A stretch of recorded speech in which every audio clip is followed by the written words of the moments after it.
حضرت ابو ہریرہ رضی اللہ تعالیٰ عنہ روایت کرتے ہیں کہ ایک شخص رسول اللہ صلی اللہ علیہ وآلہ وسلم کی خدمت اقدس میں حاضر ہوا اور عرض کیا کہ یا رسول اللہ صلی اللہ علیہ وآلہ وسلم، میں نے اپنی بیٹی کا نکاح کر دیا ہے اور اسے اس کے خاوند کے پاس بھیجنا چاہتا ہوں۔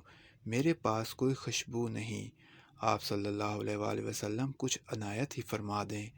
تو نبی کریم صلی اللہ علیہ وآلہ وسلم نے ارشاد کیا کہ میرے پاس ابھی موجود نہیں، تم کل صبح آنا اور ایک چوڑے منہ والی شیشی اور کسی درخت کی لکڑی میرے پاس لے آنا۔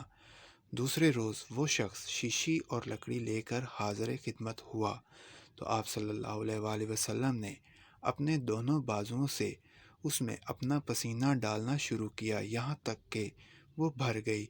پھر فرمایا کہ اسے لے جا، اپنی بیٹی سے کہہ دینا کہ اس لکڑی کو شیشی میں تر کر کے ملا لے۔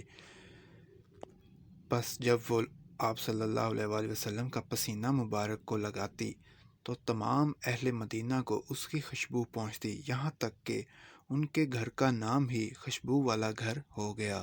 سبحان اللہ۔ مزید واقعات احادیث سننے کے لیے ہمارے چینل کو سبسکرائب کریں اور بیل آئیکن کا بٹن ضرور پریس کریں۔